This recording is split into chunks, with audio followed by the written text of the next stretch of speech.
ಈ ಪ್ರವಾಸ ಕಥನ ಅನ್ನುವಂಥದ್ದು ಕನ್ನಡ ಸಾಹಿತ್ಯ ಚರಿತ್ರೆಯಲ್ಲಿ ಒಂದು ಸಾಹಿತ್ಯ ಪ್ರಕಾರವಾಗಿ ಬೆಳೆದು ಬಂದಿರತಕ್ಕಂಥದ್ದು. ಇದು ವಾಚಕರಿಗೆ ಅಂದ್ರೆ ಓದುಗರಿಗೆ ಪ್ರವಾಸದ ಬಗ್ಗೆ ಒಂದು ಪರೋಕ್ಷವಾದ ಮಾಹಿತಿಯನ್ನ ಅದು ದಟ್ಟವಾಗಿ ಕಟ್ಟಿಕೊಡುವಂತಹ ಕಾರ್ಯವನ್ನ ಮಾಡುತ್ತದೆ. ಹಾಗೆಯೇ ಈ ಪ್ರವಾಸ ಸಾಹಿತ್ಯವನ್ನ ಕೂಡ ನಾವು ಸ್ಥಳೀಯ ಪ್ರವಾಸ, ದೇಶಿ ಪ್ರವಾಸ ಮತ್ತೆ ವಿದೇಶಿ ಪ್ರವಾಸ ಅಂತ ಹೇಳುವುದನ್ನು ಕೂಡ 3 ವಿಭಾಗಗಳಾಗಿ ಮಾಡಿ ಅಧ್ಯಯನವನ್ನು ಕೂಡ ನಾವಿಲ್ಲಿ ಮಾಡಬಹುದಾಗಿದೆ. ಆದ್ರೆ ಈ ಪ್ರಸ್ತುತವಾಗಿರ್ತಕ್ಕಂತಹ ಪ್ರವಾಸವು ವಿದೇಶಿ ಪ್ರವಾಸಕ್ಕೆ ಸಂಬಂಧಪಟ್ಟಿರ್ತಕ್ಕಂಥದ್ದಾಗಿದೆ. ಯಾವುದು? ಲಂಡನ್ ನಗರ ಅನ್ನುವಂಥದ್ದು. ಹಾಗಾದ್ರೆ ಇಲ್ಲಿ ಯಾರು ಪ್ರವಾಸಕ್ಕೆ ಹೋಗಿದಾರಪ್ಪ ಅಂತ ಹೇಳಂತಂದ್ರೆ ಲೇಖಕರಾಗಿರ್ತಕ್ಕಂತಹ ವಿ.ಕೃ. ಗೋಕಾಕ್ ಅವರು ಲಂಡನ್ ನಗರಕ್ಕೆ ಪ್ರವಾಸಕ್ಕೆ ಹೋಗಿದ್ರು. ಅವರು ಪ್ರವಾಸಕ್ಕೆ ಹೋದಂತಹ ಒಂದು ಸಂದರ್ಭದಲ್ಲಿ ತಾವು ಪಡೆದಂತಹ ಅನುಭವಗಳನ್ನ ಬರೆದು ಕಥಾ ರೂಪದಲ್ಲಿ ಅವರು ಪ್ರಕಟಿಸಿ ಅದು ಇತರರಿಗೂ ಕೂಡ ಮಾರ್ಗದರ್ಶನವಾಗುವಂತೆ ಈ ಒಂದು ಪ್ರವಾಸ ಕಥನವನ್ನ ಕೂಡ ಇಲ್ಲಿ ರಚನೆ ಮಾಡಿದ್ದಾರೆ ಅಂತ ಕೂಡ ನಾವು ಹೇಳಬಹುದು. ಇವು ಹಲವಾರು ಉದ್ದೇಶಗಳಿಗಾಗಿ ಈ ಪ್ರವಾಸ ಅನ್ನುವಂಥದ್ದು ಅಲ್ಲಿ ಕೈಗೊಳ್ಳಲಾಗುತ್ತೆ. ಯಾವ ಒಂದು ಉದ್ದೇಶಗಳು ಅಂತ ನೋಡಿದ್ರೆ ನಾವು ಧಾರ್ಮಿಕ ಭಾವನೆ ಆಗಿರ್ಬೋದು, ಪ್ರಕೃತಿ ವೀಕ್ಷಣೆ ಆಗಿರ್ಬೋದು, ಶೈಕ್ಷಣಿಕ ಅರಿವು ಆಗಿರ್ಬೋದು, ಮನೋರಂಜನೆ ಆಗಿರ್ಬೋದು, ಹೀಗೆ ಮೊದಲಾದಂತಹ ಅನೇಕ ಉದ್ದೇಶಗಳಿಗಾಗಿ ದೇಶ ವಿದೇಶಗಳ ಪ್ರವಾಸವನ್ನ ಕೈಗೊಳ್ಳುವ ಮೂಲಕ ಲೋಕಾನುಭವವನ್ನ ಕೂಡ ಪಡೆಯಬಹುದಾಗಿದೆ ಅನ್ನುವಂಥದ್ದು. ಹಾಗಾದ್ರೆ ವಿದ್ಯಾರ್ಥಿಗಳೇ, ಈ ದಿನ ನಮಗೆ ಲೇಖಕರಾಗಿರ್ತಕ್ಕಂತಹ ವಿ.ಕೃ. ಗೋಕಾಕ್ ಅವರು ಲಂಡನ್ ನಗರಕ್ಕೆ ಪ್ರವಾಸ ಹೋದಂತಹ ಸಂದರ್ಭದಲ್ಲಿ ಅಲ್ಲಿ ತಾವು ವೀಕ್ಷಿಸಿದಂತಹ ನೋಡಿ ಆ ಲಂಡನ್ ನಗರದ ಒಂದು ಸೌಂದರ್ಯ ಯಾವ ರೀತಿಯಾಗಿತ್ತು, ಮತ್ತೆ ಲಂಡನ್ ನಗರದ ವಿಶೇಷತೆ ಏನು, ಅಲ್ಲಿ ಯಾವ್ಯಾವ ರೀತಿಯಾಗಿರ್ತಕ್ಕಂತಹ ವಿಶೇಷತೆಗಳನ್ನ ಅಲ್ಲಿ ಲೇಖಕರು ಗುರುತಿಸಿದ್ರು, ಅವೆಲ್ಲ ರೀತಿಯ ಅನುಭವಗಳನ್ನ ಮತ್ತೆ ಆ ಸ್ಥಳಗಳ ವಿಶೇಷತೆಯನ್ನ ಕೂಡ ಒಂದೊಂದಾಗಿ ನಮಗೆ ಈ ಪ್ರಸ್ತುತವಾಗಿರ್ತಕ್ಕಂತಹ ಗದ್ಯ ಭಾಗದ ಮೂಲಕ ನಮಗೆ ಹಂಚಿಕೊಳ್ಳುವ ಒಂದು ಕಾರ್ಯವನ್ನು ಅವರು ಮಾಡ್ತಾ ಇದ್ದಾರೆ. ಮೊದಲಿಗೆ ಹಾಗಾದ್ರೆ ನಾವು ಲೇಖಕರ ಪರಿಚಯವನ್ನ ಮಾಡಿಕೊಳ್ಳೋಣ. ಲೇಖಕರು ವಿ.ಕೃ. ಗೋಕಾಕ್ ಅಂತ ಹೇಳ್ತೀವಿ. ಪೂರ್ಣ ಹೆಸರು ಡಾಕ್ಟರ್ ವಿನಾಯಕ ಕೃಷ್ಣ ಗೋಕಾಕ್ ಅಂತ ಹೇಳುವಂಥದ್ದು. ಇವರು ವಿನಾಯಕ ಅನ್ನುವಂತಹ ಒಂದು ಕಾವ್ಯನಾಮದಿಂದನೇ ಕನ್ನಡ ಸಾಹಿತ್ಯದಲ್ಲಿ ಪ್ರಸಿದ್ಧಿಯನ್ನ ಪಡೆದಂತಹ ಒಬ್ಬ ಕವಿಯಾಗಿದ್ದಾರೆ. ಇವರು ಕ್ರಿಸ್ತಶಕ 1909ರಲ್ಲಿ ಹಾವೇರಿ ಜಿಲ್ಲೆಯ ಸವಣೂರು ತಾಲೂಕಿನಲ್ಲಿ ಜನಿಸ್ತಾರೆ. ಕನ್ನಡ ಸಾಹಿತ್ಯದ ಪ್ರಮುಖ ಸಾಹಿತಿಗಳಲ್ಲಿ ಒಬ್ಬರಾದಂತಹ ವಿ.ಕೃ. ಗೋಕಾಕ್ ಅವರು ಸಮುದ್ರ ಗೀತೆಗಳು, ಪಯಣ, ಉಗಮ, ಇಜ್ಜೋಡು, ಸಮರಸವೇ ಜೀವನ, ಭಾರತ ಸಿಂಧು ರಶ್ಮಿ ಹೀಗೆ ಮೊದಲಾದಂತಹ ಹಲವಾರು ಕೃತಿಗಳನ್ನ ಕೂಡ ಇವರು ರಚನೆ ಮಾಡಿದ್ದಾರೆ. ಅಲ್ಲದೆ ಇವರು ಪಡೆದಿರುವಂತಹ ಪ್ರಶಸ್ತಿಗಳ ಬಗ್ಗೆನೂ ಕೂಡ ನಾವಿಲ್ಲಿ ನೋಡಲಿಕ್ಕೆ ಹೋದ್ರೆ ಇವರ ದ್ಯಾವ ಪೃಥ್ವಿ ಎನ್ನುವಂತಹ ಒಂದು ಕೃತಿಗೆ ಕೇಂದ್ರ ಸಾಹಿತ್ಯ ಅಕಾಡೆಮಿ ಪ್ರಶಸ್ತಿ ಕೂಡ ಇವರಿಗೆ ಲಭಿಸಿದೆ.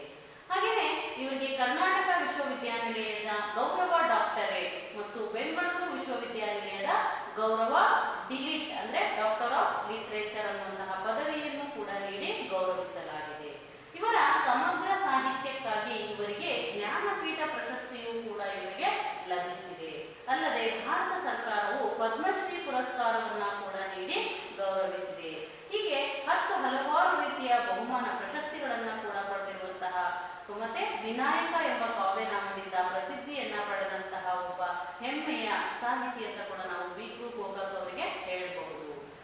ಇವರು ಪ್ರಸ್ತುತವಾಗಿ ತಮ್ಮ ಒಂದು ಪ್ರವಾಸ ಕಥನದಿಂದ ಇಲ್ಲಿ ಈ ಲಂಡನ್ ನಗರ ಅನ್ನುವಂತಹ ಒಂದು ಗದ್ಯವನ್ನ ಆಯ್ಕೆ ಮಾಡಿಕೊಂಡು ಇಲ್ಲಿ ನಮಗೆ ಅಧ್ಯಯನಕ್ಕೆ ಇಟ್ಟಿದ್ದಾರೆ.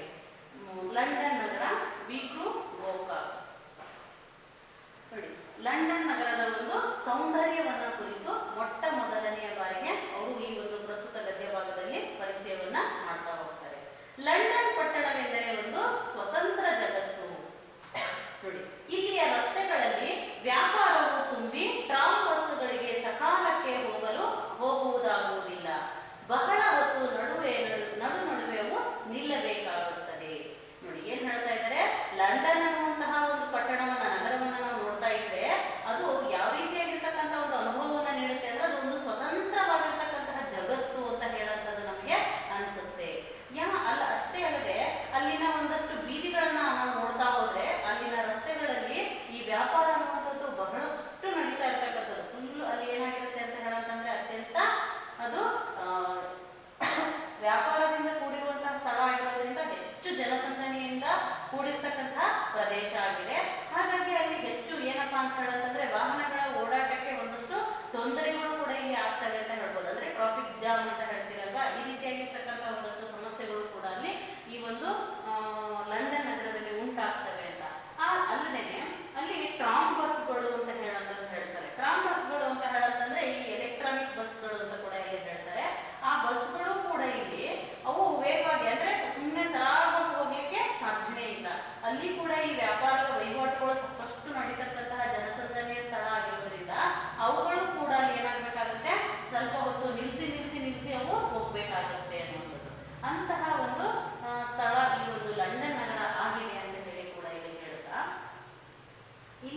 ಇದನ್ನ ತಪ್ಪಿಸುವುದಕ್ಕಾಗಿ ಭೂಗರ್ಭದಲ್ಲಿ ಗಾಡಿಯನ್ನ ಒಯ್ದಿದ್ದಾರೆ. ಅಂದ್ರೆ ಏನು ಟ್ರಾಮ್ ಬಸ್ಸುಗಳು ಕೂಡ ಅಲ್ಲಿ ಒಂದು ವೇಗವಾಗಿ ಚಲಿಸೋದಕ್ಕಾಗ್ತಾ ಇಲ್ಲ, ಅಲ್ಲಿ ಈ ಟ್ರಾಫಿಕ್ ಜಾಮ್ ಅನ್ನುವಂಥದ್ದು ಬಹಳಷ್ಟು ಅವರಿಗೆ ಸಮಸ್ಯೆಯನ್ನ ಉಂಟು ಮಾಡ್ತಾ ಇರೋದ್ರಿಂದ ಅವರು ಅದಕ್ಕೆ ಏನ್ ಮಾಡ್ತಾ ಇದ್ದಾರೆ ಅಂದ್ರೆ ಪರಿಹಾರವಾಗಿ ಒಂದು ಒಳ್ಳೆಯ ಪರ್ಯಾಯ ಮಾರ್ಗವನ್ನ ಅವರು ಕಂಡುಕೊಂಡಿದ್ದಾರೆ. ಯಾವ ರೀತಿಯ ಪರ್ಯಾಯ ಮಾರ್ಗವನ್ನ ಕಂಡುಕೊಂಡಿದ್ದಾರೆ ಅಂದ್ರೆ ಭೂಗರ್ಭದಲ್ಲಿ ಗಾಡಿಯನ್ನ ಒಯ್ಯುವಂಥದ್ದು. ಭೂಗರ್ಭ ಅಂತ ಹೇಳಿದ್ರೆ ಸುಮಾರು ಭೂಮಿಯ ಮೇಲಿಂದ 50 ಅಡಿಗಳಷ್ಟು, 50 ಫೂಟ್ ಅಂತ ಹೇಳ್ತಾರೆ.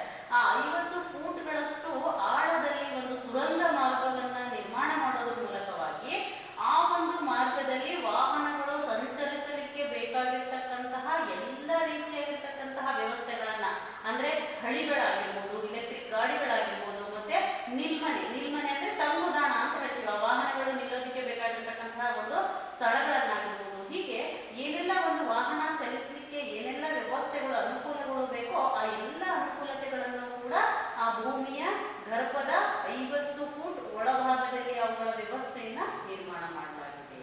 ಅಲ್ಲದೆ ಅಲ್ಲಿ ಗಾಳಿ ಮತ್ತೆ ಬೆಳಕಿನ ವ್ಯವಸ್ಥೆಯನ್ನು ಕೂಡ, ಅಂದ್ರೆ ಓಡಾಡುವಂತಹ ಒಂದು ವ್ಯಕ್ತಿಗಳಿಗೆ, ಅಲ್ಲಿ ಜನರಿಗೆ ಯಾವುದೇ ರೀತಿ ಉಸಿರಾಟದ ಪ್ರಾಬ್ಲಮ್ ಅಥವಾ ಗಾಳಿಯ ಬೆಳಕಿನ ಪ್ರಾಬ್ಲಮ್ ಆಗದೆ ಇರುವಂತಹ, ಸಮಸ್ಯೆ ಆಗದೆ ಇರುವಂತಹ ರೀತಿಯಲ್ಲಿ ಅದೆಲ್ಲದರ ಒಂದು ವ್ಯವಸ್ಥೆಯನ್ನು ಕೂಡ ಅಲ್ಲಿ ಅಚ್ಚುಕಟ್ಟಾಗಿ ನಿರ್ವಹಿಸಿಕೊಂಡು ಹೋಗಿದ್ದಾರೆ ಅಂತ ಕೂಡ ನಾವಿಲ್ಲಿ ಹೇಳಬಹುದು. ಹಾಗೇನೆ ಮತ್ತೆ ಮುಂದುವರೆದು ನಾವು ನೋಡ್ಲಿಕ್ಕೆ ಹೋದ್ರೆ ಈ ನಿಮಿಷಕ್ಕೆ ಒಂದರಂತೆ ಕತ್ತಲು ಗವಿಯೊಳಗಿನಿಂದ ಹಾಯ್ದು ಗಾಡಿಗಳು ದಡದಡ ಅಂತ ಹೇಳಿ ಅಲ್ಲಿ ಹೋಗ್ತಾ ಇರ್ತವೆ. ಅಲ್ಲಿ ಅಂದ್ರೆ ಆ ಸುರಂಗದ ಒಳಗೆ ಗಾಡಿಗಳು ಸಂಚರಿಸ್ಕೊಂಡು ಹೋಗ್ಲಿಕ್ಕೆ ಯಾವುದೇ ಅಡ್ಡಿ ಅಡೆತಡೆಗಳು ಅಲ್ಲಿ ಇರೋದಿಲ್ಲ. ಅಲ್ಲಿ ತುಂಬಾ ವೇಗವಾಗಿ ವಾಹನಗಳು ಚಲಿಸಲಿಕ್ಕೆ ಸಾಕಷ್ಟು ಅವಕಾಶಗಳನ್ನ ಕೂಡ ಅಲ್ಲಿ ಮಾಡಿಕೊಡಲಾಗಿದೆ ಅಂತ ನಾವು ಕಣ್ಣು ಮುಚ್ಚಿಕೊಂಡು ಬಿಡೋಷ್ಟರೊಳಗೆ ಏನಾಗುತ್ತೆ, ಅನೇಕ ಗಾಡಿಗಳು ದಡದಡ ಅಂತ ಹೇಳಿ ಶಬ್ದವನ್ನ ಮಾಡ್ಕೊಂಡು ಹಾದು ಹೋಗ್ಬಿಡ್ತವೆ ವೇಗವಾಗಿ ಅಂತ. ಮತ್ತೆ ವಿಚಿತ್ರ ಸೃಷ್ಟಿಯಾಗಿದೆ ಅದು ಅಂತ ಕೂಡ ಇಲ್ಲಿ ಹೇಳ್ತಾರೆ. ಇಷ್ಟು ಕೆಳಗೆ ಹಗಲೆಲ್ಲ ಹತ್ತಿ ಇಳಿಯುವುದು ಹೇಗೆ ನೋಡಿ,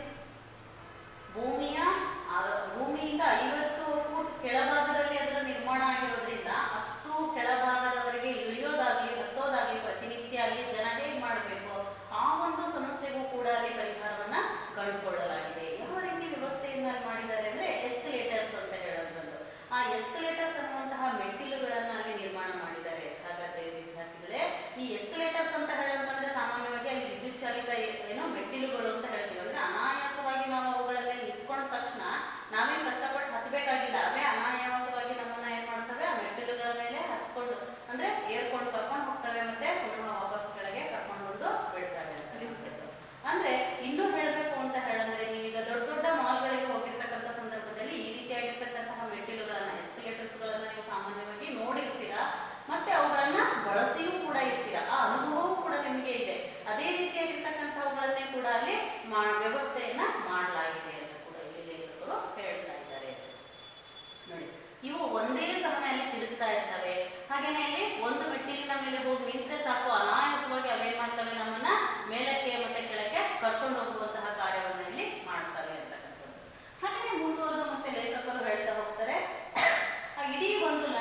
ಅಂಗಡಿ ಅನ್ನುವಂಥದ್ದು ಕೂಡ ಸಾಕಷ್ಟು ಸಾಮಾನುಗಳನ್ನ ಒಳಗೊಂಡಿದ್ದು ಒಂದು ವಿಶಾಲವಾದಂತಹ ಒಂದು ಅಂಗಡಿಯಾಗಿದೆ ಅಂತ ಹೇಳಿ ಕೂಡ ಅವರು ಹೇಳ್ತಾ ಇದ್ದಾರೆ. ಅಲ್ಲಿ ಬೂಟು ಮತ್ತೆ ಕಾಲು ಚೀಲ ಅಂದ್ರೆ ಸಾಕ್ಸ್ ಅಂತ ಹೇಳ್ತೀರಲ್ವ ನೀವು, ಅವು ಕಾಲು ಚೀಲ, ಚೆಣ್ಣ ಅಂದ್ರೆ ಹಾಗೆ ಸಾಬೂನು,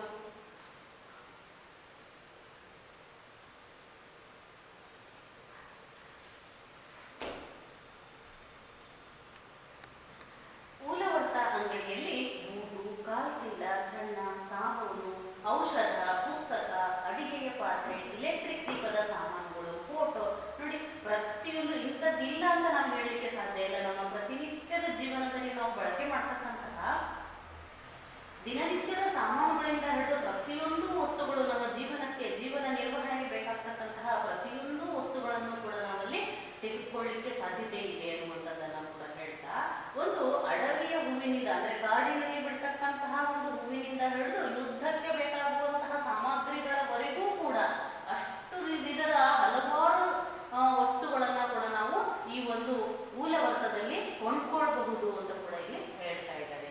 ಸಾಮಾನ್ಯವಾಗಿ ಈ ಮೂಲವರ್ತವನ್ನ ನಾವು ನಮ್ಮ ಒಂದು ಭಾಗಗಳಲ್ಲಿ ನೋಡ್ತಕ್ಕಂತಹ ದೊಡ್ಡ ದೊಡ್ಡ ಮಾಲ್ಗಳಿಗೆ ಒಂದಷ್ಟು ಹೋಲಿಕೆಗಳನ್ನ ಮಾಡಬಹುದು. ಅಷ್ಟು ವಿಶಾಲವಾದಂತಹ ರೀತಿಯಲ್ಲಿ ಈ ಮಾಲ್ಗಳು ಇದೆ ಇರ್ಬೋದು, ಆದ್ರೂ ಕೂಡ ಎಲ್ಲೋ ಒಂದು ಕಡೆ ಈ ಮಾಲ್ಗಳಲ್ಲೂ ಕೂಡ ಸಾಕಷ್ಟು ವಿಧದ ಬಟ್ಟೆಗಳಾಗಿರ್ಬೋದು, ತರಕಾರಿಗಳಾಗಿರ್ಬೋದು, ಹಣ್ಣುಗಳಾಗಿರ್ಬೋದು, ದಿನಸಿ ಸಾಮಾನುಗಳಾಗಿರ್ಬೋದು, ಹೀಗೆ ಹಲವಾರು ವಿಧದ ವಸ್ತುಗಳು ಒಂದು ಕಡೆ ಸಿಗೋದನ್ನ ನಾವು ಮಾಲ್ಗಳಲ್ಲಿ ನೋಡ್ತೀವಲ್ವಾ, ಆ ಮಾಲ್ಗಳಿಗೆ ನಾವು ಈ ಮೂಲವರ್ತವನ್ನ ಒಂದು ಕಡೆ ಕಂಪೇರ್ ಮಾಡಬಹುದು ಅಥವಾ ಹೋಲಿಕೆ ಮಾಡಬಹುದು ಅನ್ನುವಂಥದ್ದನ್ನು ಕೂಡ ನಾವಿಲ್ಲಿ ಹೇಳಬಹುದು. ಮುಂದೆ ನೋಡ್ಲಿಕ್ಕೆ ಹೋದ್ರೆ ಅವರು ಒಂದು ಸಿಂಪಿಗಳ ಒಂದು ಪರಿಚಯವನ್ನ ಇಲ್ಲಿ ಮಾಡ್ತಾ ಇದ್ದಾರೆ. ಸಿಂಪಿಗಳು ಅಂತ ಹೇಳಂತಂದ್ರೆ ದರ್ಜಿಗಳು, ಬಟ್ಟೆ ಹೊಲಿಯುವವರು ಅಂತ ಹೇಳ್ತೀವಲ್ವಾ, ಅವರಿಗೆ ಇಲ್ಲಿ ಸಿಂಪಿಗಳು ಅಂತ ಹೇಳ್ತಾರೆ. ಸ್ಟ್ರಾಂಡ್ದಲ್ಲಿಯ ಸ್ಯಾವೋಯ್ ಸಿಂಪಿಗಳು ಇಲ್ಲಿ ಪ್ರಸಿದ್ಧಿಯನ್ನ ಹೊಂದಿದ್ದಾರೆ. ಇಲ್ಲಿಯ ಒಂದು ಸಾದಾ ಸೂಟು ಹೊಲಿಯಬೇಕಾದರೂ ಸುಮಾರು 100 ರೂಪಾಯಿ. ನೋಡಿ ಅವ್ರು ಏನ್ ಹೇಳ್ತಾ ಇದ್ದಾರೆ, ಅಲ್ಲಿ ಇರ್ತಕ್ಕಂತಹ ಸ್ಯಾವೋಯ್ ಅಂತಕ್ಕಂತಹ ಸಿಂಪಿಗಳು ಬಹಳಷ್ಟು ಪ್ರಸಿದ್ಧಿಯನ್ನ ಪಡೆದಂತಹ ಸಿಂಪಿಗಳು ಅಂದ್ರೆ ದರ್ಜಿಗಳು ಆಗಿದ್ದಾರೆ. ಅವರು ಎಷ್ಟು ನೀಟಾಗಿ ಫಿನಿಶಿಂಗ್ ಅಂದ್ರೆ ಬಟ್ಟೆಗಳನ್ನ ಹೊಲಿಯುವಂತಹ ಕ್ರಮವನ್ನ ಎಷ್ಟು ಅಚ್ಚುಕಟ್ಟಾಗಿ ಅವರು ಪರಿಪಾಲನೆ ಮಾಡ್ತಾರೆ ಅಂದ್ರೆ, ಅಂದಿನ ಕಾಲದಲ್ಲೇನೆ ಅವರು ಒಂದು ಸೂಟನ್ನ ಹೊಲಿಲಿಕ್ಕೆ ಸಾಕಷ್ಟು ಸುಮಾರು 100 ರೂಪಾಯಿಯನ್ನ ಅವರು ತೆಗೆದುಕೊಳ್ತಾ ಇದ್ರು. ಅಂದ್ರೆ ನಿಜಕ್ಕೂ ಕೂಡ ಅವರು ಎಷ್ಟು ಸ್ಟ್ಯಾಂಡರ್ಡ್ ಆಗಿದ್ರು, ಮತ್ತೆ ಅವರ ಕಾರ್ಯವನ್ನು ಕೂಡ ಅಷ್ಟೇ ಸ್ಟ್ಯಾಂಡರ್ಡ್ ಆಗಿ ಅವರು ನಿರ್ವಹಿಸ್ತಾ ಇದ್ರು ಅನ್ನೋದಕ್ಕೆ ಕೂಡ ಒಂದು ಉದಾಹರಣೆ ಅಂತ ನಾವಿಲ್ಲಿ ಹೇಳಬಹುದು. ಈ ಒಂದು ಸ್ಯಾವೋಯ್ ಸಿಂಪಿಗಳು 50 ಶಿಲ್ಲಿಂಗ್ ಟೈಲರ್ ಅಂದ್ರೆ 50 ಶಿಲ್ಲಿಂಗಿನ ಸಿಂಪಿಗಳು ಅನ್ನುವಂತಹ ಒಂದು ಶಾಖೆಯನ್ನ ಮಾಡಿಕೊಂಡು, ಆ ಒಂದು ಶಾಖೆಯ ಮೂಲಕ ಅಂದ್ರೆ ವಿವಿಧ ಬ್ರಾಂಚ್ಗಳು ಅಂತ ನಾವೇನ್ ಹೇಳ್ತೀವೋ ಆ ಒಂದು ಬ್ರಾಂಚ್ಗಳ ಮೂಲಕವಾಗಿ ಇವರು ಹಲವಾರು ಭಾಗಗಳಲ್ಲಿ, ಲಂಡನ್ ನಗರದ ಹಲವಾರು ಭಾಗಗಳಲ್ಲಿ ತಮ್ಮದೇ ಆದ ರೀತಿಯಲ್ಲಿ ಈ ಒಂದು ಸಿಂಪಿಗ ಕಾರ್ಯವನ್ನ ಅವರು ನಿರ್ವಹಿಸಿಕೊಂಡು ಹೋಗ್ತಾ ಇದ್ದಾರೆ ಅಂತ ಕೂಡ ನಮಗೆ ಹೇಳಬಹುದು. ಹಾಗೆಯೇ ಇನ್ನ ಒಂದು ವಿಶೇಷತೆಯನ್ನ ಇಲ್ಲಿ ಲೇಖಕರು ಲಂಡನ್ ನಗರದಲ್ಲಿ ಗಮನಿಸ್ತಾರೆ. ಏನಪ್ಪಾ ಅಂತ ಹೇಳಂತಂದ್ರೆ, ಇಲ್ಲಿ ಗಂಡಿಗಿಂತ ಹೆಣ್ಣು ಹೆಚ್ಚಿದ್ದ ಹಾಗೆ ಕಾಣುತ್ತದೆ ಅಂತ ಹೇಳ್ತಾರೆ. ಅಂದ್ರೆ ಗಂಡು ಮಕ್ಕಳ ಸಂಖ್ಯೆಗೆ ಹೋಲಿಕೆ ಮಾಡಿದ್ರೆ ಹೆಣ್ಣು ಮಕ್ಕಳ ಸಂಖ್ಯೆನೇ ಹೆಚ್ಚು ಅಂತ ಲೇಖಕರು ಹೇಳ್ತಾ ಇದ್ದಾರೆ. ಯಾಕೆ ಆ ರೀತಿಯಾಗಿ ಹೇಳ್ತಾ ಇದ್ದಾರೆ ಅಂದ್ರೆ, ಲೇಖಕರಿಗೆ ಎಲ್ಲಿ ನೋಡಿದ್ರು ಕೂಡ ಅಲ್ಲಿ ಹೆಣ್ಣು ಮಕ್ಕಳೇ ಕಾಣ್ತಾ ಇದ್ದಾರೆ. ಗಂಡು ಮಕ್ಕಳು ಕಾಣ್ತಾ ಇರ್ತಕ್ಕಂತಹ ಸಂಖ್ಯೆ ತುಂಬಾ ಕಡಿಮೆ, ಹೆಣ್ಣು ಮಕ್ಕಳ ಸಂಖ್ಯೆನೇ ತುಂಬಾ ಅನಿಸಲಿಕ್ಕೆ ಕಾರಣ ಎಲ್ಲಿ ನೋಡಿದ್ರು ಅವರಿಗೆ ಹೆಣ್ಣು ಮಕ್ಕಳ ಕಾಣ್ತಾ ಇದ್ದಾರೆ. ಯಾವೆಲ್ಲ ಸ್ಥಳಗಳಲ್ಲಿ ಹೆಣ್ಮಕ್ಳು ಕಾಣ್ತಾ ಇದ್ದಾರೆ ಹಾಗಾದ್ರೆ ನೋಡಿ, ಎಲ್ಲ ಅಂಗಡಿಗಳಲ್ಲಿ ಸಾಮಾನ್ಯವಾಗಿ ಸ್ತ್ರೀಯರೇ ಕೆಲಸವನ್ನ ಮಾಡ್ತಾ ಇದ್ದಾರೆ. ಯಾವುದೇ ಅಂಗಡಿಗಳಾಗಿರ್ಬೋದು, ಬಟ್ಟೆ ಅಂಗಡಿ ಆಗಿರ್ಬೋದು, ಇನ್ಯಾವುದೇ ರೀತಿಯಾಗಿರ್ತಕ್ಕಂಥ ಹಲವಾರು ಅಂಗಡಿಗಳನ್ನ ನಾವು ನೋಡ್ತೀವೋ ಆ ಎಲ್ಲ ಅಂಗಡಿಗಳಲ್ಲೂ ಕೂಡ ಯಾರು ಕೆಲಸವನ್ನ ನಿರ್ವಹಿಸ್ತಾ ಇದ್ದಾರೆ ಅಲ್ಲಿ ಲಂಡನ್ ನಗರದಲ್ಲಿ ಅಂದ್ರೆ ಸ್ತ್ರೀಯರೇ ಕೆಲಸವನ್ನ ನಿರ್ವಹಿಸ್ತಾ ಇದ್ದಾರೆ.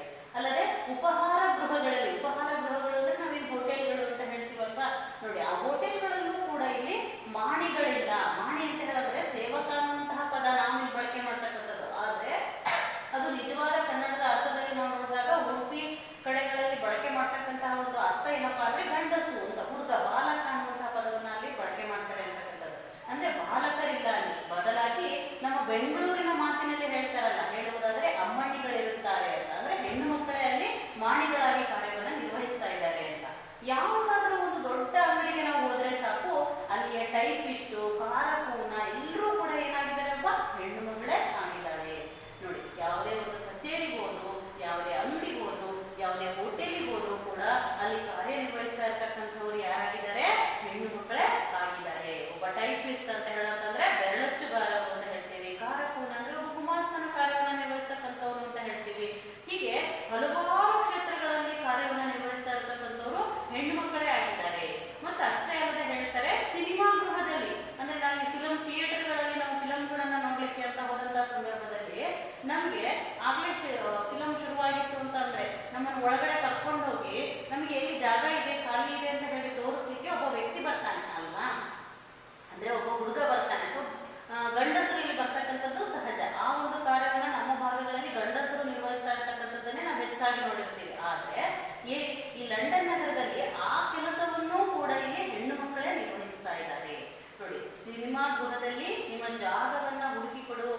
ನಮ್ಮ ಕಾಲೇಜಿನಲ್ಲಿ ಸಹ ವಿದ್ಯಾರ್ಥಿನಿಯರ ಅನುಕೂಲಕ್ಕಾಗಿ ಸಿಪಾಯಿಣಿಗಳನ್ನ ಇಟ್ಟಿದ್ದಾರೆ. ಮತ್ತೆ ಏನ್ ಹೇಳ್ತಾ ಇದ್ದಾರೆ ಸಿಪಾಯಿಣಿಗಳು ಅಂದ್ರೆ, ನಾವೇನು ವಾಚ್ಮ್ಯಾನ್ ಅಂತ ಹೇಳ್ತೀವಲ್ವಾ, ನೋಡಿ ಆ ಒಂದು ಕಾರ್ಯವನ್ನ ನಿರ್ವಹಿಸ್ಲಿಕ್ಕೂ ಕೂಡ ಅಲ್ಲಿ ಹೆಣ್ಣು ಮಕ್ಕಳೇ ಆ ಒಂದು ಕಾರ್ಯವನ್ನ ಇಲ್ಲಿ ನಿರ್ವಹಿಸ್ತಾ ಇದ್ದಾರೆ.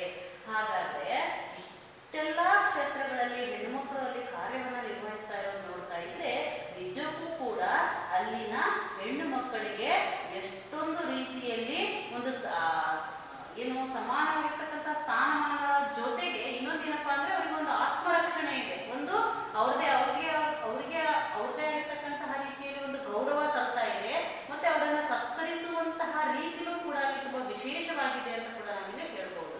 ಯಾಕೆ ಅಂತ ಹೇಳಂತಂದ್ರೆ ನಮ್ಮ ಒಂದು ಭಾಗಗಳಲ್ಲಿ ನಮ್ಮ ದೇಶದಲ್ಲಿ ನಾವು ನೋಡ್ತೀವಿ, ಅಲ್ಲಿ 3 ವರ್ಷದ ಬಾಲಕಿಯ ಮೇಲೆ ಅತ್ಯಾಚಾರ, ಇಲ್ಲಿ 14 ವರ್ಷದ ಬಾಲಕಿಯ ಮೇಲೆ ಅತ್ಯಾಚಾರ ಅನ್ನುವಂಥದ್ದನ್ನ ನೋಡ್ತೀವಿ. ಇವತ್ತಿನ ದಿನಗಳಲ್ಲಿ ಈ ಹೆಣ್ಣು ಮಕ್ಕಳು, ದೊಡ್ಡ ದೊಡ್ಡ ಹೆಣ್ಣು ಮಕ್ಕಳು ಮಾತ್ರ ಅಲ್ಲ, ಚಿಕ್ಕ ಪುಟ್ಟ ಮಕ್ಕಳು ಕೂಡ ಸ್ವತಂತ್ರವಾಗಿ ಹೊರಗಡೆ ಆಡ್ಲಿಕ್ಕೆ ಇವತ್ತು ತಂದೆ ತಾಯಿಗಳು ಭಯ ಪಡ್ತಾ ಇದ್ದಾರೆ ಅವರನ್ನು ಹೊರಗಡೆ ಆಟವಾಡ್ಲಿಕ್ಕೆ ಬಿಡ್ಲಿಕ್ಕೆ. ಅಂತಹ ಒಂದು ಭಯದ ಒಂದು ಆತಂಕಕಾರಿಯಾಗಿರ್ತಕ್ಕಂತಹ ವಾತಾವರಣ ಇವತ್ತು ನಮ್ಮ ಜಗತ್ತಿನ ನಮ್ಮ ಒಂದು ಸುತ್ತಮುತ್ತ ನಿರ್ಮಾಣ ಆಗಿದೆ. ಇದನ್ನ ನಾವು ದೃಷ್ಟಿಯಲ್ಲಿ ಇಟ್ಕೊಂಡು ಲಂಡನ್ ನಗರದ ಬಗ್ಗೆ ನಾವು ನೋಡ್ತಾ ಹೋದ್ರೆ ಅಲ್ಲಿನ ಈ ಒಂದು ಹೆಣ್ಣು ಮಕ್ಕಳ ಸಂಖ್ಯೆ ಆಗಿರ್ಬೋದು, ಹೆಣ್ಣು ಮಕ್ಕಳು ಕಾರ್ಯನಿರ್ವಹಿಸ್ತಾ ಇರ್ತಕ್ಕಂತಹ ಒಂದು ಸ್ಥಳಗಳಾಗಿರ್ಬೋದು, ಕ್ಷೇತ್ರಗಳಾಗಿರ್ಬೋದು, ಇವೆಲ್ಲವನ್ನ ನೋಡ್ತಾ ಇದ್ರೆ ನಿಜಕ್ಕೂ ಕೂಡ ಅಲ್ಲಿನ ಜನ ಹೆಣ್ಣು ಮಕ್ಕಳ ಬಗ್ಗೆ ಹೊಂದಿರತಕ್ಕಂತಹ ಒಂದು ಗೌರವ ಭಾವನೆ, ಅವರನ್ನ ಸತ್ಕರಿಸುವಂತಹ ರೀತಿ ಒಂದು ಹೆಮ್ಮೆಯನ್ನ ತರುತ್ತೆ ಅಂತ ಕೂಡ ನಾವಿಲ್ಲಿ ಹೇಳ್ಬಹುದು. ಅದನ್ನೇ ಕೂಡ ಇಲ್ಲಿ ಲೇಖಕರು ಆ ಒಂದು ತಮ್ಮ ಮಾತಿನಲ್ಲಿ ಕೂಡ ಇಲ್ಲಿ ತಿಳಿಸ್ತಾ ಹೋಗ್ತಾರೆ ಅಂತಕ್ಕಂಥದ್ದು. ಹಾಗೇನೆ ಅವರು ಮುಂದುವರೆದು ಅಲ್ಲಿನ ಲಂಡನ್ ನಗರದ ಒಂದು ಇಂಡಿಯಾ ಆಫೀಸಿನ ಬಗ್ಗೆ ಅವರು ಕೂಡ ವರ್ಣನೆ ಮಾಡ್ತಾ ಹೋಗ್ತಾರೆ. ನಂತರ ಅಲ್ಲಿನ ವಾಚನಾಲಯದಲ್ಲಿ ನೋಡಿ ಅನೇಕ ಮಹತ್ವದ ಪುಸ್ತಕಗಳಿದಾವೆ. ಆ ಇಂಡಿಯಾ ಆಫೀಸ್ ಅನ್ನುವಂಥದ್ದಲ್ಲಿ ಒಂದು ವಾಚನಾಲಯ ಅಂದ್ರೆ ಗ್ರಂಥಾಲಯ, ಲೈಬ್ರರಿ ಅಂತ ನಾವೇನ್ ಹೇಳ್ತೀವೋ ಆ ಲೈಬ್ರರಿ ಇದೆ. ಆ ಲೈಬ್ರರಿಯಲ್ಲಿ ಅನೇಕ ಮಹತ್ವವಾದಂತಹ ಪುಸ್ತಕಗಳಿದ್ದಾವೆ. ಕರ್ನಾಟಕ ವಿಷಯವಾಗಿ ನೋಡಿ, ಕರ್ನಾಟಕದ ವಿಷಯವಾಗಿ ಎಷ್ಟೋ ಹೊಸ ಮಾತುಗಳು ಕೂಡ ಇಲ್ಲಿ ಗೊತ್ತಾಗಬಹುದು. ಅಂದ್ರೆ ಆ ಲೈಬ್ರರಿಯಲ್ಲಿ ಇರ್ತಕ್ಕಂತಹ ಪುಸ್ತಕಗಳು ನಮ್ಮ ಕರ್ನಾಟಕದ ಹಲವಾರು ವಿಚಾರಧಾರೆಗಳನ್ನ ನಮಗೆ ತಿಳಿಸಿಕೊಡುವಲ್ಲಿ ಬಹಳಷ್ಟು ಪ್ರಮುಖವಾದ ಪಾತ್ರವನ್ನು ವಹಿಸ್ತವೆ. ಒಂದು ವೇಳೆ ನಾವು ಈ ದೇಶದಲ್ಲಿ ಇಟ್ಕೊಂಡು, ನಮ್ಮ ರಾಜ್ಯದಲ್ಲಿ ಇಟ್ಕೊಂಡು, ನಮ್ಮ ರಾಜ್ಯದ ಬಗ್ಗೆನೇ ನಮಗೆ ಗೊತ್ತಿದೆ ಇರ್ತಕ್ಕಂಥ ಹಲವಾರು ವಿಚಾರಗಳನ್ನ ಕೂಡ ನಾವು ಅಲ್ಲಿರ್ತಕ್ಕಂಥ ಯಾವುದೋ ಒಂದು ಪುಸ್ತಕದ ಮೂಲಕ ತಿಳ್ಕೊಳ್ಬಹುದು ಅಂತ ಕೂಡ ಇಲ್ಲಿ ಹೇಳ್ತಾ ಇದ್ದಾರೆ.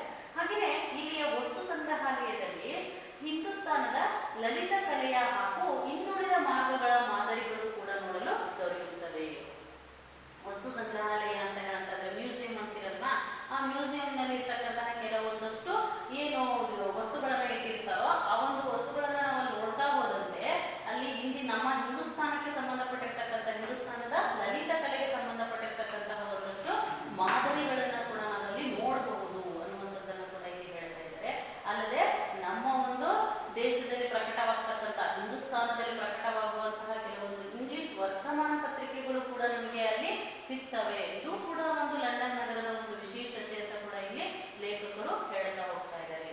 ಹಾಗೆ ಮುಂದುವರೆದು ಈ ಒಂದು ಕಚೇರಿ ಇದ್ದದ್ದು ಚೇರಿಂಗ್ ಕ್ರಾಸ್ ಎಂಬ ಓಣಿಯಲ್ಲಿ. ಯಾವ ಕಚೇರಿ ಅಂತ ಹೇಳಿದ್ರೆ ಇಂಡಿಯಾ ಆಫೀಸ್ ಅಂತ ಏನ್ ಹೇಳಿದ್ರು, ಆ ಇಂಡಿಯಾ ಆಫೀಸ್ ಯಾವ ಒಂದು ಓಣಿಯಲ್ಲಿ ಇತ್ತಪ್ಪ ಅಂದ್ರೆ ಚೇರಿಂಗ್ ಕ್ರಾಸ್ ಅನ್ನುವಂತಹ ಒಂದು ಓಣಿ, ಬೀದಿ ಅಂತ ಹೇಳ್ತೀವಲ್ವಾ, ಆ ಓಣಿಯಲ್ಲಿ ಇತ್ತು ಅಂತಕ್ಕಂಥದ್ದು. ಆದ್ರೆ ಈ ಚೇರಿಂಗ್ ಕ್ರಾಸ್ ಅನ್ನುವಂಥದ್ದು ಇಲ್ಲಿ ಏನನ್ನ ತಿಳಿಸುತ್ತೆ ಅಂದ್ರೆ ಅದು ಒಂದು ಆಂಗ್ಲರ ಸಾಮ್ರಾಜ್ಯ ವೈಭವವು ಕೂಡ ಅಲ್ಲಿ ಕಂಡು ಬರುತ್ತೆ ಅಂತ ಕೂಡ ಇಲ್ಲಿ ಲೇಖಕರು ಹೇಳ್ತಾರೆ. ನೋಡಿ, ಇಂಡಿಯಾ ಆಫೀಸಿನ ಹತ್ತಿರ ಆಫ್ರಿಕನ್ ಕಚೇರಿ, ಇನ್ನೊಂದು ವಸಾಹತಿನ ಕಚೇರಿ, 108 ಬ್ಯಾಂಕುಗಳು, ದೊಡ್ಡ ಕಂಪನಿಗಳ ಕಚೇರಿಗಳು ಎಲ್ಲವೂ ಕೂಡ ನೋಡ್ತಾ ನಿಂತ್ರೆ ತಂಗುಬಡಿಸುವಂತೆ ಅಲ್ಲಿ ನೆರೆದಿದೆ. ನೋಡಿ, ಆ ಚೇರಿಂಗ್ ಕ್ರಾಸ್ ಅಂತಕ್ಕಂಥ ಒಂದು ಓಣಿ ಆಂಗ್ಲರ ಸಾಮ್ರಾಜ್ಯದ ಒಂದು ವೈಭವವನ್ನು ನಮ್ಮ ಕಣ್ಣ ಮುಂದೆ ತಂದುಕೊಡುತ್ತೆ. ಯಾಕೆ ಅಂತಹ ವೈಭವವನ್ನು ಅದು ತಂದುಕೊಡುತ್ತೆ ಅಂದ್ರೆ ನೋಡಿ, ನಾವು ಯಾವುದೇ ಒಂದು ಸಾಮ್ರಾಜ್ಯ ಇತಿಹಾಸದಲ್ಲಿ ಒಂದು ಮನೆತನದ ಬಗ್ಗೆ, ಆಳ್ವಿಕೆಯ ಬಗ್ಗೆ ಅಧ್ಯಯನವನ್ನ ಮಾಡ್ತೀವಿ. ಆ ಒಂದು ಮನೆತನ ಅತ್ಯಂತ ವೈಭವಯುತವಾದಂತಹ ರೀತಿಯಲ್ಲಿ ಆಳ್ವಿಕೆಯನ್ನ ಮಾಡ್ತು ಅಂತ ನಾವು ಯಾವುದರ ಆಧಾರದ ಮೇಲೆ ಕಂಡುಕೊಳ್ತಾ ಇದ್ದೀವಿ? ಅವರ ಕಾಲದಲ್ಲಿ ನಿರ್ಮಾಣವಾಗಿರ್ತಕ್ಕಂತಹ ದೇವಾಲಯಗಳು, ದೊಡ್ಡ ದೊಡ್ಡ ಕಟ್ಟಡಗಳು, ಈ ರೀತಿಯಾಗಿರ್ತಕ್ಕಂತಹ ಹಲವಾರು ಆಧಾರಗಳ ಮೇಲೆ ನಾವು ಅದನ್ನು ಹೇಗೆ ಕಂಡುಕೊಳ್ತೀವೋ ಹಾಗೆ ಇದು ಕೂಡ ಅಷ್ಟೇ. ಲಂಡನ್ ನಗರದಲ್ಲಿ ಆ ಒಂದು ಚೇರಿಂಗ್ ಕ್ರಾಸ್ ನಲ್ಲಿ ಹಲವಾರು ಕಟ್ಟಡಗಳನ್ನ ಕೂಡ ನಾವು ನೋಡ್ತೀವಿ.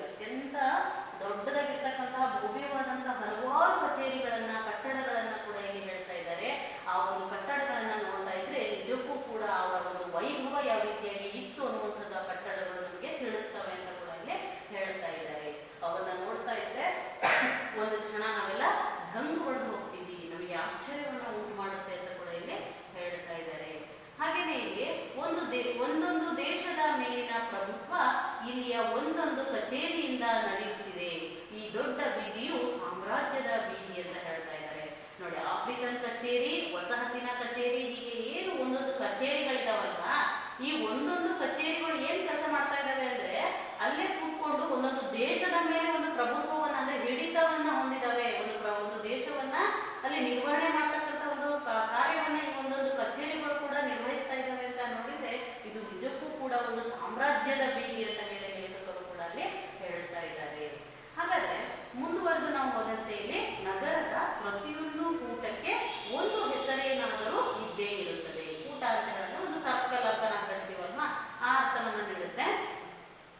ಆ ಒಂದು ಸರ್ಕಲ್ಗೆ ಕೂಡ ಒಂದೊಂದು ಹೆಸರು ಇದ್ದೇ ಇರುತ್ತೆ. ನೋಡಿ, ಟ್ರಾಫಲ್ಗರ್ ಸ್ಕ್ವೇರ್ ಅಂತ ಹೇಳ್ತಾರೆ. ಇಲ್ಲಿ ಒಂದು ನೆಲ್ಸನ್ ಮಂಡೇಲಾ ಅವರ ಮೂರ್ತಿಯನ್ನ ಇಡಲಾಗಿದೆ. ಈ ಶಿಲಾಮೂರ್ತಿಯ ಕೆಳಬದಿಗೆ ಅವನ ಜೀವನದಲ್ಲಿಯ ಮಹತ್ವದ ಸನ್ನಿವೇಶಗಳನ್ನ ಕೂಡ ಅಲ್ಲಿ ಕಲ್ಲಿನಲ್ಲಿ ಅರಳಿಸಿದ್ದಾರೆ.